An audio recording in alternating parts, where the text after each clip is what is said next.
I never imagined I would become the woman who tore my family apart. It started on an ordinary Tuesday evening. I was preparing dinner in the kitchen, just like any other night. When I turned around, I caught my stepson Jake staring at me. Not the usual glance you'd expect between family members. This was different. His eyes lingered a beat too long, and in that moment, everything shifted between us. I should have walked away. I should have set clear boundaries right then. But I didn't. What began as uncomfortable tension in the air transformed into the worst mistake of my life. A betrayal that shattered everything I had built with his father. A choice I can never take back, no matter how desperately I wish I could. You're probably wondering how a woman who always considered herself moral could cross such a forbidden line. I've asked myself that same question 1,000 sleepless nights. At what point did my judgment become so clouded? When exactly did I convince myself that the rules didn't apply to my situation? From anyone looking in, we appeared to be the perfect blended family. Robert and I had been married for 3 years. We lived in a beautiful home in the suburbs. We hosted backyard barbecues where friends commented on how well we had merged our lives. I believed we had something stable and real. But underneath all those smiling photos and holiday cards was something else entirely. A foundation slowly cracking from neglect, loneliness, and terrible decisions. The kind of choices you can't imagine making until suddenly you've made them, and your entire world falls apart. This isn't a story I'm proud to tell. It's not some exciting scandal or forbidden romance. It's the raw, uncomfortable truth about how easily a person can justify crossing lines they once thought unthinkable. And how those choices don't just hurt you, they destroy everyone who trusted you. What happened between me and my stepson didn't happen overnight. It wasn't one big mistake, but dozens of small ones. Moments where I could have turned back but didn't. Opportunities to do the right thing that I deliberately ignored. This is the story of how I ruined everything, and why I'm sharing it with you now. Before I continue, I want to welcome those of you who are new to this channel. Here on Infidelity Scandals, we share real stories about relationships, the good, the bad, and the ones that change lives forever. These aren't made-up dramas for entertainment. They're the real experiences that people rarely talk about openly. I'm not sharing my story to make excuses for what I did. Nothing could justify it. I'm not looking for sympathy or understanding. What I'm offering instead is a warning about how easily boundaries can disappear when you're feeling vulnerable and lonely. I was a normal woman with a normal life. I had a job I liked. I had friends. I had values and principles I thought were unshakable.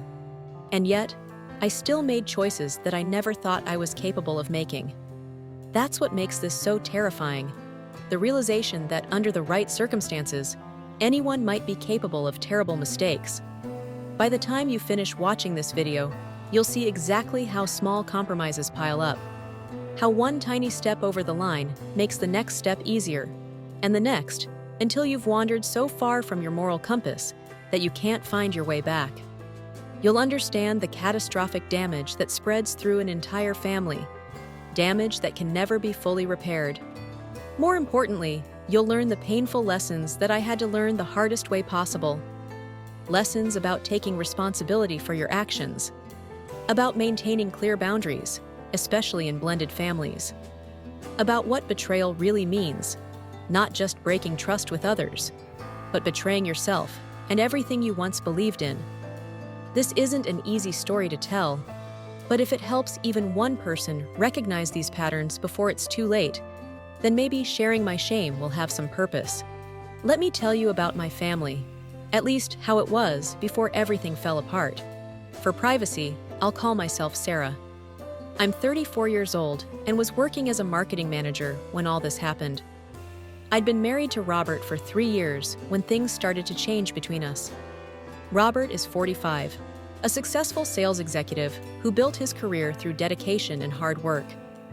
When we first met, I was drawn to his confidence, his stability, and the way he made me feel secure. He had been a single dad for nearly 5 years after his ex-wife moved across the country for work, leaving him with primary custody of their son. That son is Jake. He was 22 at the time in his final year of college, about 2 hours away from our home. In the beginning, Jake and I had what I'd call a respectful but distant relationship. I never tried to replace his mom, and he never seemed to want me to. We were cordial at family gatherings. We could make small talk about movies or current events, but there was always a certain guardedness between us, which I thought was completely normal for a stepfamily. Robert and I had what I believed was a good marriage. Not perfect, no marriage is, but solid. We had our routines, our inside jokes, our favorite weekend spots. We'd built a comfortable life in our suburban home with the fenced yard and the kitchen island I'd always wanted. Things began to shift about a year ago. Robert's company was expanding to international markets, and suddenly his travel schedule went from occasional trips to being gone 2 or 3 weeks out of every month. The distance grew between us, not just physically, but emotionally. Our conversations became shorter, more about logistics than connection. Did you pay the water bill? When does your flight get in? Can you pick up dry cleaning? Around the same time, Jake had a messy breakup with his girlfriend of 3 years. He'd been planning to move in with her after graduation, but suddenly those plans evaporated. He was heartbroken, struggling with his final classes, and needed a place to stay. "It'll just be for a few months," Robert assured me, "until he gets back on his feet and finds a job." I said yes, of course. What kind of person would refuse to help their stepson during a crisis? So Jake moved into our guest bedroom with his boxes of college belongings and his wounded pride. At first, everything seemed fine. Jake would sleep late, then head out to look for jobs or meet friends. I'd be at work all day. Robert would be away on business. Our paths barely crossed, except for occasional awkward dinners, where we'd struggle to find things to talk about. But then Jake started being around more. He'd be in the kitchen when I got home from work.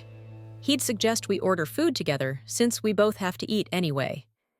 He'd ask me about my day and actually listen to the answer, unlike his increasingly distracted father. Looking back, there were signs I completely missed or chose to ignore. The way his eyes would follow me around a room, how he'd casually touch my shoulder when reaching past me for something, the personal questions about my relationship with his father that crossed lines I should have clearly marked. I remember one evening when Robert called to say his flight was delayed again, meaning he'd missed the weekend we'd planned together, our anniversary weekend. After I hung up, Jake found me sitting at the kitchen counter, trying not to cry. "He's an idiot," Jake said simply. "If you were my wife, I'd never leave you alone this much." I should have shut that down immediately. Instead, I felt a flutter of validation, of being seen, of being wanted. And I smiled at him through my tears. That's when I should have recognized the warning signs, when I started looking forward to the evenings, when Jake and I would be home alone, when I began putting more effort into my appearance on days I knew Robert wouldn't be there, but Jake would, when I started making Jake's favorite meals instead of just leaving him to fend for himself. I told myself I was just being kind to someone going through a rough time, just being a good stepmother, just filling the lonely hours while my husband was away. But deep down, I knew something was changing. I just didn't want to admit what it was. As weeks passed with Robert gone, the atmosphere in our house began to change. I'd catch Jake looking at me when he thought I wouldn't notice, while I was cooking, reading on the couch, or just walking by. Not the casual glances you'd expect between family members, but lingering looks that made me uncomfortable. The first time I really noticed it was one evening when I was reaching for a wine glass on a high shelf. I turned around and found Jake watching me from the doorway, his expression unreadable. When our eyes met, he didn't look away like most people would. He held my gaze until I was the one who broke contact, suddenly very aware of my stretching position. "Need help with that?" he asked, coming closer than necessary to grab the glass, his arm brushing against mine. "I've got it," I said, stepping back quickly. My heart was racing, and I told myself it was just from being startled. Then came the comments, things that could be taken two ways. When I mentioned how quiet the house felt with Robert gone, Jake responded, "I like having you to myself." When I wore a new dress for a work event, he said, "If Dad doesn't appreciate how good you look in that, someone else will." I should have shut these comments down immediately. Instead, I'd change the subject or laugh awkwardly and walk away. Part of me didn't want to make things weird by overreacting. Another part, the part I'm most ashamed of, was flattered by the attention. Inside, I was a mess of conflicting emotions. I'd tell myself I was imagining things, that it was innocent, that Jake was just being friendly because we were both lonely in that big empty house. I'd dismiss the warning bells in my head as paranoia. Then I'd feel guilty for even considering that my stepson might see me as anything other than his father's wife. I'd feel terrible about the tiny thrill I got from being looked at with desire after months of my husband barely seeing me at all. "This is ridiculous," I told myself. "He's just a kid going through a breakup. He's confused. This will pass." But it didn't pass. Instead, things escalated. Jake started finding reasons to be wherever I was in the house. If I was in the kitchen, he suddenly needed a snack. If I was watching TV, he'd join me on the couch, sitting closer than necessary. If I mentioned I was going for a walk, he'd grab his shoes and say, "Great idea, I'll come too." What I initially dismissed as misinterpreted glances became impossible to ignore when he started finding reasons to be in whatever room I was in. The casual brushing of hands when passing items at dinner. The way he'd stand in doorways so I'd have to squeeze past him. The compliments that became more direct, about my appearance, my laugh, even the way I smelled. One night, I was working late on my laptop at the dining table. Jake came down for water, then pulled out the chair next to mine instead of going back upstairs. "Can I ask you something personal?" he said. I should have said no. I should have ended the conversation and gone to bed. Instead, I closed my laptop and said, "Sure." "Are you happy with my dad? Because you don't seem happy lately." The question hung in the air between us. It crossed a line, and we both knew it. This wasn't a stepson's concern for family harmony. This was probing for weakness. "That's between your father and me," I finally said. Jake just looked at me, his expression a mixture of challenge and understanding. "You deserve someone who's actually here," he said quietly. "Someone who sees how amazing you are." I got up so quickly, I knocked my chair over. "I'm going to bed," I announced, my voice tight. "Alone," I added, immediately hating myself for even feeling the need to clarify. As I hurried up the stairs, I heard him call after me, "Running away doesn't change what's happening here, Sarah." That night, I lay awake for hours, my thoughts racing. I knew exactly what was happening, what dangerous ground we were treading on. I knew I needed to put a stop to it immediately, but instead of planning how to establish firm boundaries, I found myself remembering the intensity in Jake's eyes, the validation in his words. I found myself wondering, and this is the thought that should have sent me packing my bags to stay with a friend, what it would be like if I didn't stop it. That was the moment I began walking a path that would destroy everything. It happened on a Friday night. Robert had called earlier to say his trip was extended again, another week in Singapore that we hadn't planned for.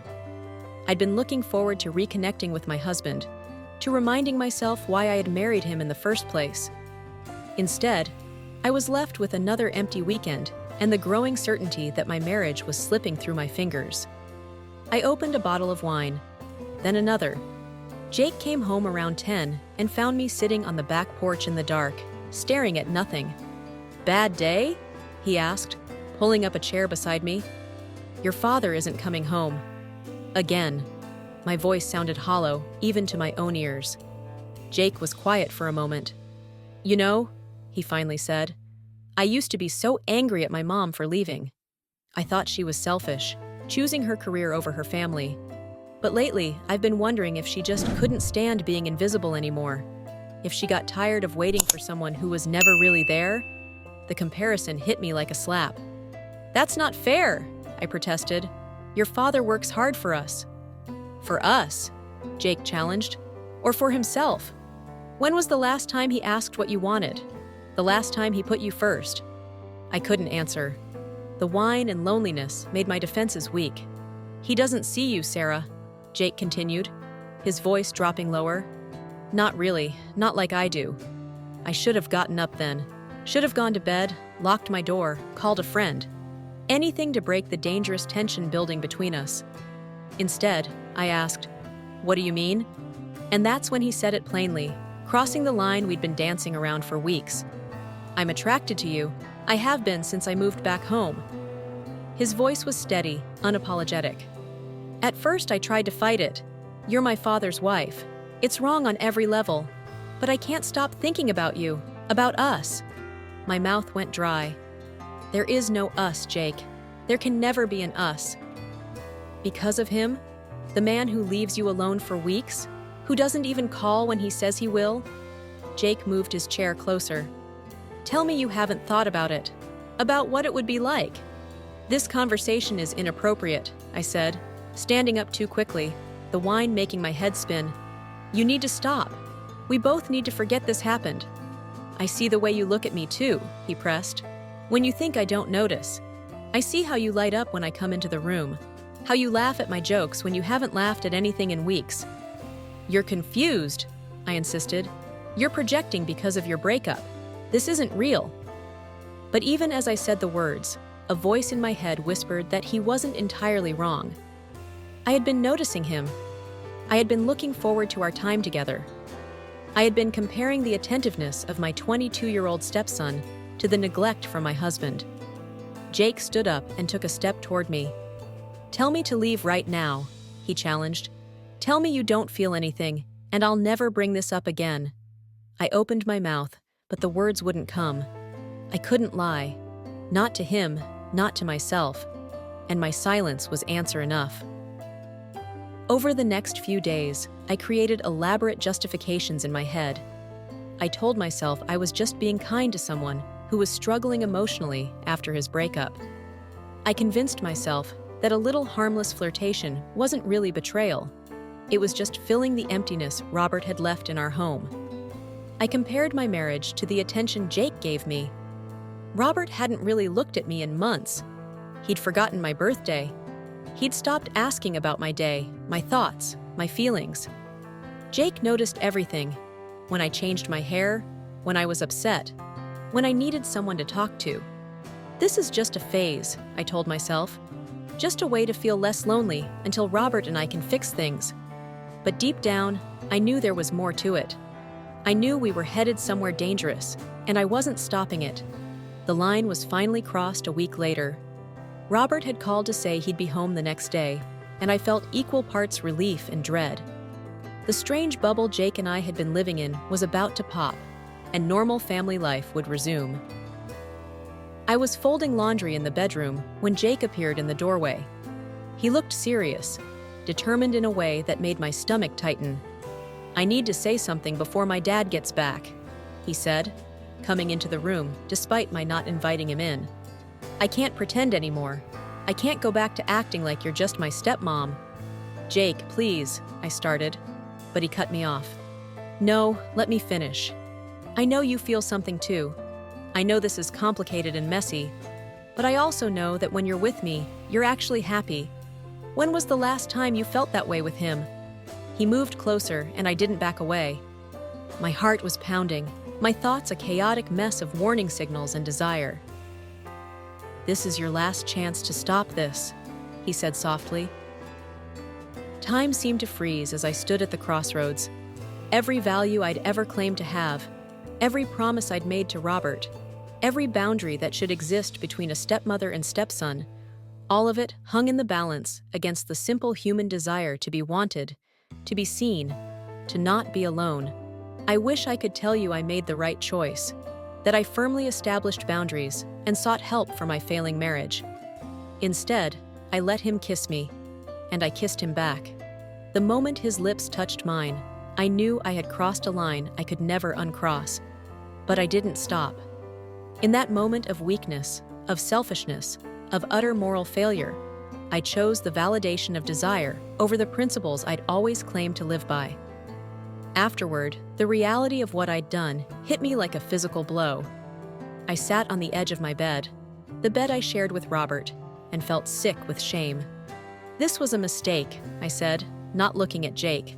"A terrible mistake that can never happen again."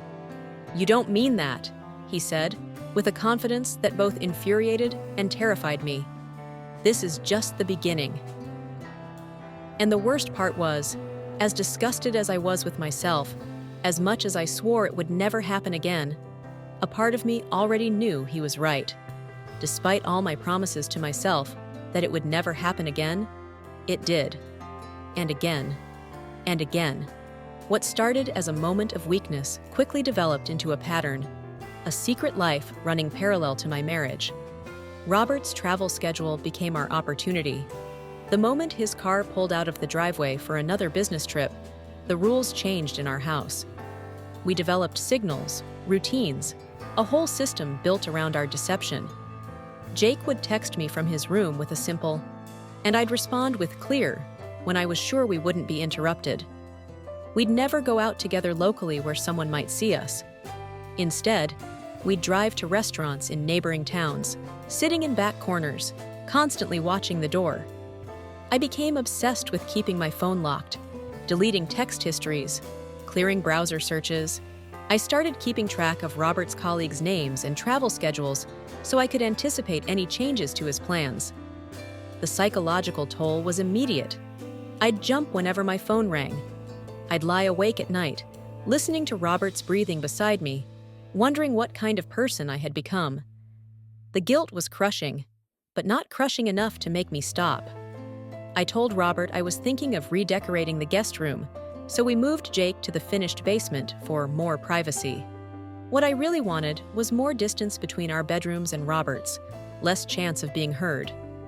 I created an elaborate web of justifications to help me sleep at night. I convinced myself that Robert and I were already broken beyond repair, that I was just seeking comfort while I figured out my next steps. I told myself that Jake truly cared for me in ways Robert didn't, that there was something real between us despite the terrible context. "Robert doesn't deserve this," a voice in my head would say. "Robert doesn't deserve me either," I'd counter. He checked out of this marriage long before Jake came into the picture. The mental gymnastics were exhausting. I'd compartmentalize my life to an extreme degree, being Robert's wife when he was home, someone entirely different when he wasn't. I'd switch between these versions of myself with a cold efficiency that scares me now when I think about it. During this time, I became someone I didn't recognize, calculating, secretive, and willing to risk everything for something I knew was deeply wrong. The woman who had once prided herself on honesty was now lying effortlessly, constantly. The person who had judged others for their moral failings was now living a double life without hesitation. There were close calls that should have been wake-up calls. Once, Robert came home a day early from a trip without warning. Jake and I had been in the living room, much too close on the couch. We heard the garage door opening and jumped apart like startled teenagers. I still remember the rush of adrenaline, my heart hammering so hard I thought it might explode. "Hey, what are you two up to?" Robert asked casually as he wheeled his suitcase in. "Just watching a documentary," I said, my voice unnaturally high. "About, ocean pollution," Jake finished smoothly. "Really depressing stuff." Robert just nodded, completely trusting, and headed upstairs to unpack. The moment he was gone, Jake and I exchanged a look, relief mixed with the sick thrill of getting away with something forbidden. That near miss should have terrified us into stopping. Instead, it just made us more careful. Another time, Robert's sister called me, concerned. "I saw Jake's car at that hotel off the interstate," she said. "Is everything okay? Is he having problems at home?" My blood ran cold. I told Robert I was having lunch with a college friend that day. "Oh, he mentioned something about meeting a girl there," I lied smoothly. "I think he's dating again after the breakup." "At a hotel?" she questioned. "That seems a bit much for a new relationship." "You know how kids are these days," I deflected. "I'll talk to him about it." After I hung up, I was shaking. We'd been so stupid, so reckless. We agreed to be more cautious, to drive separately, to meet farther away. But we didn't stop. We just got better at hiding. As weeks turned into months, what had started as purely physical began to develop emotional dimensions that made everything more complicated and dangerous.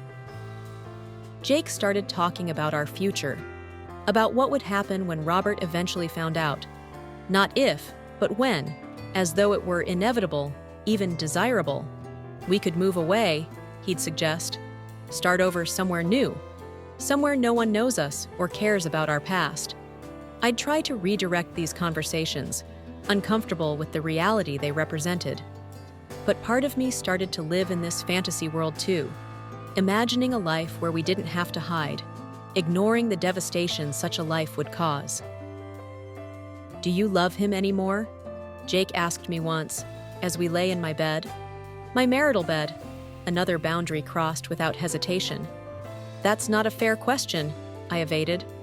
"It's the only question that matters," he insisted, "because I think I'm falling in love with you."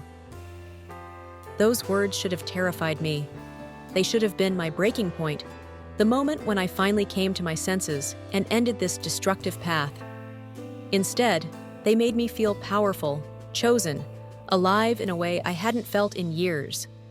That's how far gone I was. That's how completely I had surrendered my moral compass, my self-respect, my very identity. I was willing to destroy a family, to betray the man who trusted me, to manipulate a young man who was supposed to be in my care, all to feel wanted for a few stolen hours at a time. The worst part? Even as I'm telling you this now, remembering the disgust and shame I felt in quiet moments alone, I can't deny that during those weeks, I also felt an intoxicating freedom. The thrill of the forbidden, the addictive power of being desired so intensely, the escape from my crumbling marriage. It was like a drug that I knew was killing me, but couldn't stop taking. And like any addiction, it would eventually demand a price higher than I was prepared to pay. They say that all secrets eventually come to light. Ours lasted 4 months before everything shattered. It happened on an ordinary Tuesday. Robert had been home for nearly a week, the longest stretch in months. Things between us were strained, but I was trying to act normal, to be the wife he expected me to be. Jake had been keeping his distance, playing the role of the disinterested stepson whenever his father was around. I thought we were being careful. I thought we had covered our tracks. I was in the kitchen making dinner when Robert came downstairs. Something about his expression made me freeze. He was holding his iPad, and his face was ashen. "I was looking for a receipt in the cloud backup," he said, his voice eerily calm. "And I found your deleted text messages instead." My stomach dropped. I'd forgotten about the cloud sync. Such a simple mistake, such a devastating consequence. "What are you talking about?" I tried to sound confused, but my voice betrayed me with a slight tremor. Robert placed the iPad on the counter, turned toward me. "Don't," he said, the single word holding a lifetime of pain. "Just don't lie to me anymore, Sarah." He turned the screen to face me. There they were, dozens of messages between Jake and me. Messages no stepmother and stepson should ever exchange. Plans for meetings, intimate details, declarations that couldn't be explained away as anything innocent. "Robert, I started, but what could I possibly say? What words could ever make this better? "Is it true?" he asked, cutting me off. "Are you sleeping with my son?" The bluntness of the question left me speechless. Hearing it stated so plainly made it suddenly, horrifically real. I couldn't speak, couldn't deny it, couldn't do anything but stand there as my carefully constructed world collapsed around me. My silence was all the confirmation he needed. "Jake!" Robert's voice thundered through the house. "Get down here now!" I heard heavy footsteps on the stairs, and then Jake appeared in the doorway. He took one look at his father's face, at the iPad on the counter, at my expression of terror, and he knew. "Dad, listen," he began, but Robert cut him off with a raised hand. "How long?" Robert demanded, looking between us. "How long has this been going on in my own house?" Jake glanced at me, and in that moment, I saw something in his eyes I hadn't noticed before. Calculation. Not panic, not shame, but something cooler and more deliberate. "It just happened," Jake said, shifting his weight. "It wasn't planned. We didn't mean to hurt you." Robert laughed, a terrible broken sound. "Didn't mean to hurt me? By sleeping with my wife, in my home." His voice rose with each word until he was shouting. I had never seen Robert truly angry before. He was always the calm one, the reasonable one. Now he was trembling with rage, his face flushed, veins standing out on his neck. "Robert, please," I said, taking a step toward him. "We need to talk about this calmly." "Calmly?" he repeated, incredulous. "You want me to be calm about finding out my wife and my son have been—" He couldn't even finish the sentence, his voice breaking. "How could you do this to me?" "Both of you." The next few minutes were chaos. Robert's shouting, my crying, Jake's increasingly defensive responses. The neighbors must have heard everything. Then came the moment that still haunts me. Robert turned to Jake and said, "I raised you. I chose her. And this is how you both repay me." I expected Jake to show remorse, to apologize, to acknowledge the magnitude of our betrayal. Instead, he sneered. "You didn't raise me," he shot back. "You were never here. You were always working, always gone. Sarah was alone. I was alone. What did you expect would happen?" Robert looked as if he'd been physically struck. "You're blaming me? For this?" "We didn't plan it," Jake continued, his tone becoming oddly confident. "But maybe it wouldn't have happened if you'd been a better husband, a better father." I stared at Jake in horror. This wasn't the vulnerable young man I thought I'd been comforting. This wasn't the passionate person who'd said he was falling for me. This was someone else entirely. Someone cold and manipulative. Someone who could twist our terrible actions into his father's failure.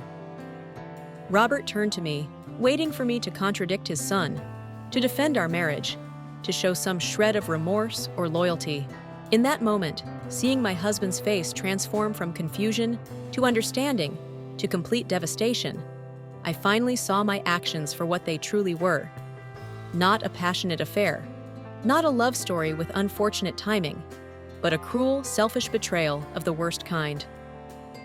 "I'm sorry," I whispered, the words pathetically inadequate. "I'm so sorry." Robert just shook his head. All the anger suddenly drained from him, replaced by something far worse: defeat. "Pack your things," he said flatly. "Both of you, get out of my house tonight." "Dad, be reasonable," Jake started, but Robert cut him off. "You are not my son anymore," he said with terrifying finality. "And you," he turned to me, "are not my wife, not in any way that matters." He walked out the front door without another word, got in his car, and drove away. I stood in the kitchen, frozen, as the full weight of what we had done, what I had done, finally hit me. Jake turned to me, reaching for my hand. "Well, I guess that's it then. At least it's out in the open now. We can stop hiding." I pulled away from him, suddenly repulsed. "Stop hiding. Our lives are destroyed. His life is destroyed." "He'll get over it," Jake shrugged. "People break up all the time." In that cold response, I finally saw the truth. Whatever Jake felt for me wasn't love. It might have been attraction, obsession, or simply the thrill of taking something that belonged to his father. But it wasn't love. And whatever I had felt for him wasn't love either. It was emptiness looking for something to fill it, weakness seeking validation in the worst possible place. "This is over," I said, my voice hollow. "All of it. I need to leave, alone." Jake's expression darkened. "You don't mean that. After everything we've done, everything we've risked, you're going to walk away." "Yes," I said, the first right choice I'd made in months. "That's exactly what I'm going to do." His face twisted with anger, the same expression I'd just seen on his father's face. For a second, I was actually afraid of him, of what I'd awakened in him, of what we'd done to each other. "You used me," he accused. You were bored and lonely, and I was convenient. The irony of his accusation wasn't lost on me. Wasn't that exactly what I had done? Used a young man's attraction to fill the emptiness in my marriage? But looking at him now, I wondered if I'd been the one being used all along. The days and weeks that followed were a blur of practical nightmares and emotional devastation. Robert filed for divorce immediately. The papers were delivered to the hotel where I was staying, a no-fault filing that felt like an act of mercy I didn't deserve. He could have detailed my infidelity, dragged my name through the mud in public court documents, but he didn't. That small kindness hurt worse than any punishment could have. I tried calling him, leaving messages that went unanswered. I wrote emails explaining, apologizing, begging for a conversation. He responded through his lawyer. He wanted no contact. The life we had built together was over, dismantled as quickly and efficiently as possible. The ripple effects spread quickly. Robert's family, who had welcomed me so warmly, now viewed me as a predator who had taken advantage of their nephew, their grandson. My own family was stunned, disappointed, struggling to understand how I could have done something so destructive. Friends chose sides, most chose Robert's, and I couldn't blame them. I lost my place in our social circle. Invitations stopped. People I'd considered close friends crossed the street to avoid talking to me. The whispers followed me everywhere in our small community. I started driving 30 minutes to shop for groceries just to avoid the stares. I had to find a new place to live, a new routine, a new identity. Everything that had defined my life for the past 3 years was suddenly gone. I was no longer Robert's wife, no longer part of a family, no longer the person I had thought I was. Jake and I hadn't spoken since that night. I'd blocked his number, deleted every trace of connection between us. But about a month after the divorce was finalized, I ran into a mutual friend at a coffee shop in a neighboring town. "I can't believe what Jake did to you and his dad," she said, shaking her head. I was confused. "What do you mean, what he did to me?" Her eyes widened. "Oh, I assumed you knew. Jake's been telling everyone that he deliberately went after you to get back at his father for some childhood grievance. He said you were an easy target because your marriage was already falling apart." The coffee cup slipped from my hand, splashing hot liquid across the table. The barista rushed over with napkins, but I barely noticed. "He said what?" My voice sounded distant, even to my own ears. "I'm sorry," she backpedaled. "I thought you knew. He was drunk at a party last weekend, bragging about how he'd conquered his stepmom. Said you were a challenge he set for himself when he moved back home. Some sick game to him." I left the coffee shop in a daze, drove to a park, and sat staring at nothing for hours. What I had mistaken for genuine connection was revealed to be something far more calculated. Jake later admitted to friends that he had seen me as a challenge, a revelation that made me face how I'd been both betrayer and betrayed. I had been manipulated by someone who knew exactly what buttons to push, what vulnerabilities to exploit. The loneliness in my marriage, the need to feel desired, the gradual boundary testing that made each step seem small until we'd gone too far. None of this absolved me of responsibility. I was an adult who had made conscious choices. I had betrayed my husband with his own son. I had violated every principle I claimed to hold.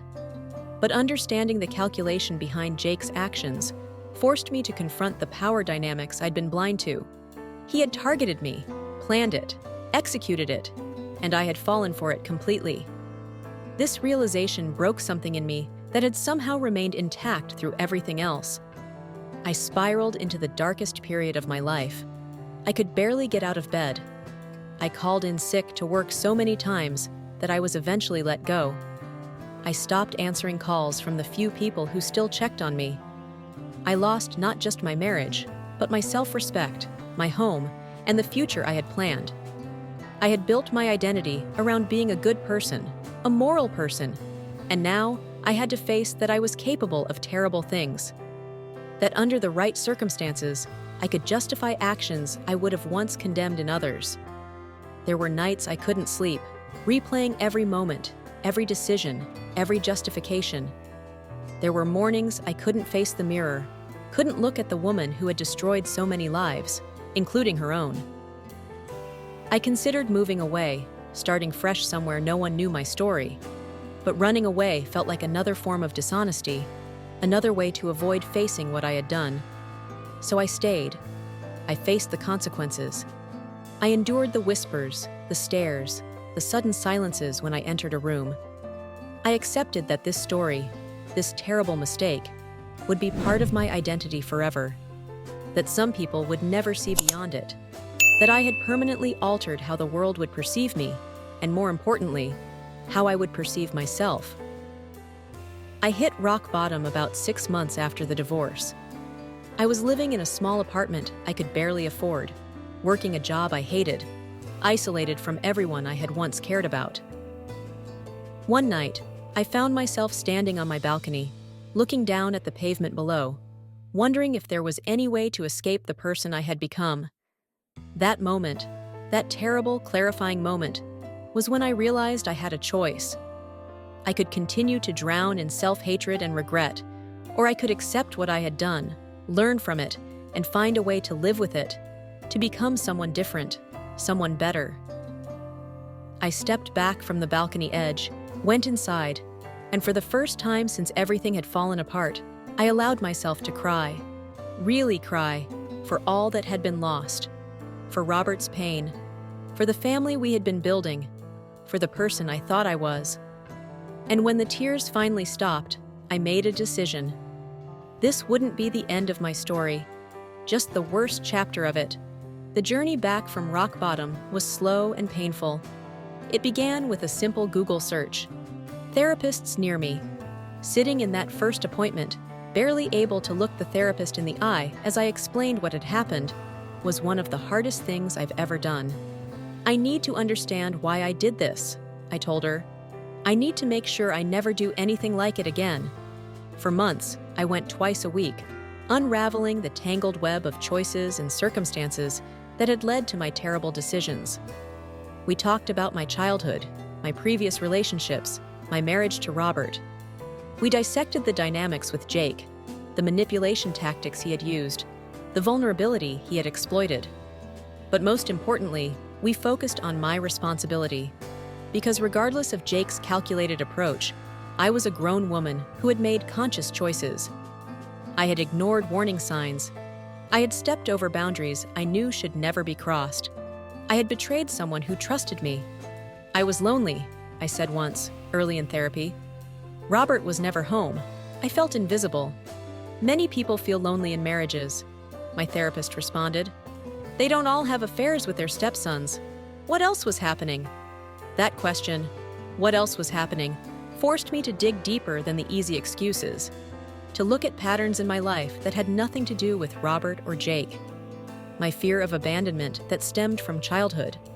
My tendency to seek validation from men when I felt insecure. My difficulty in directly addressing problems in relationships, preferring to avoid conflict until resentment built to unsustainable levels. None of these insights excused what I had done, but understanding them was essential to ensuring I never repeated these mistakes. To becoming someone who could face problems directly, who could maintain appropriate boundaries, who could recognize manipulation before falling victim to it. Through this difficult process, I learned lessons I wish I had understood years earlier. I learned about boundaries, not just establishing them with others, but maintaining them within myself.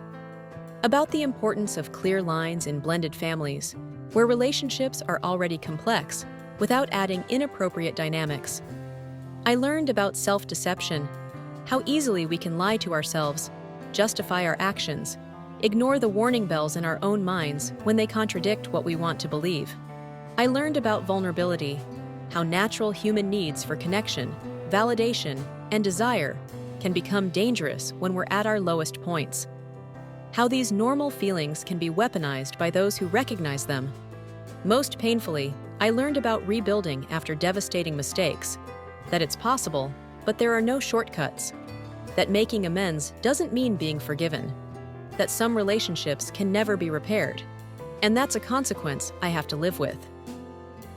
Looking back now, with the clarity that only time and therapy can provide, I see 100 moments where I could have made a different choice, established a boundary, or sought help for my failing marriage instead of turning towards something destructive.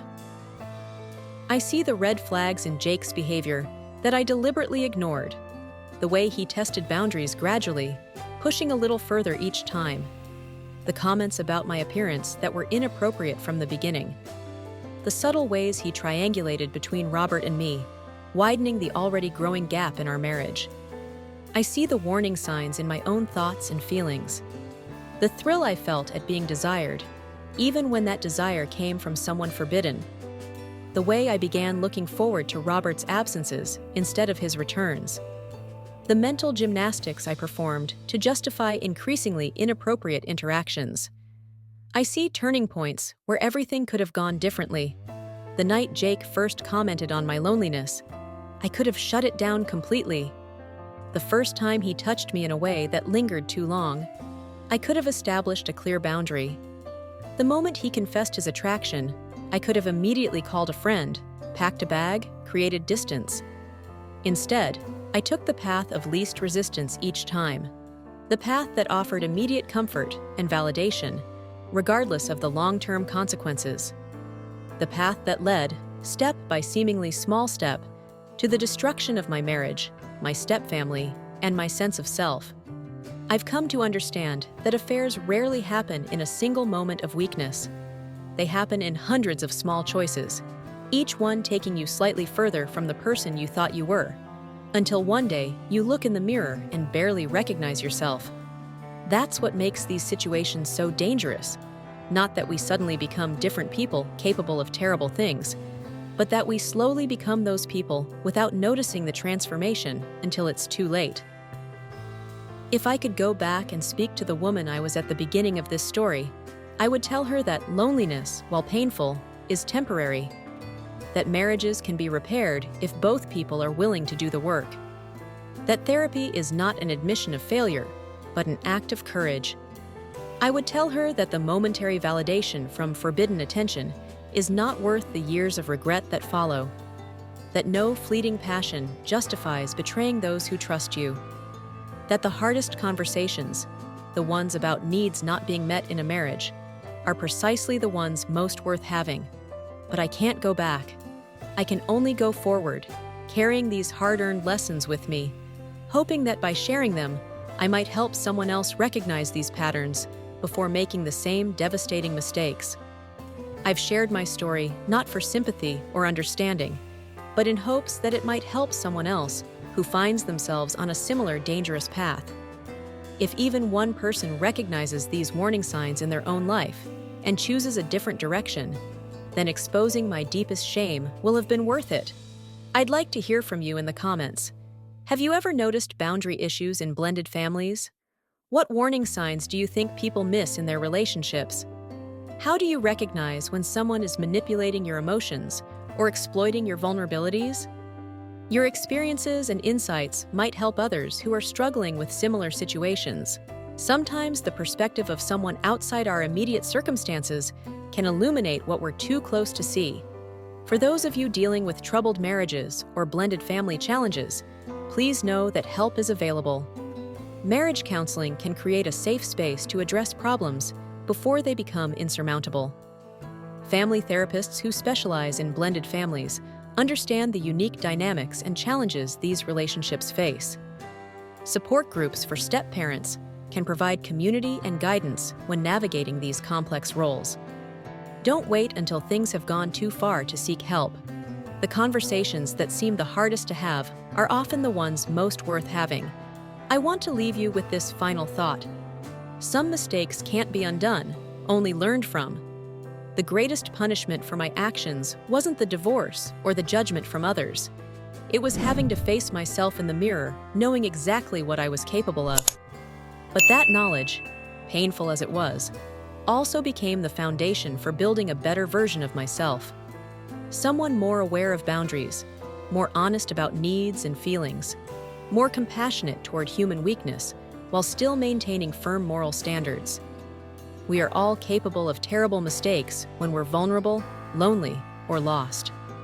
The difference is whether we learn from them, whether we use them as turning points rather than endpoints. Thank you for listening to my story. For those of you facing your own crossroads, I hope you choose a better path than I did. And for those who have already made similar mistakes, know that your story doesn't have to end there. The hardest chapter doesn't have to be the final one.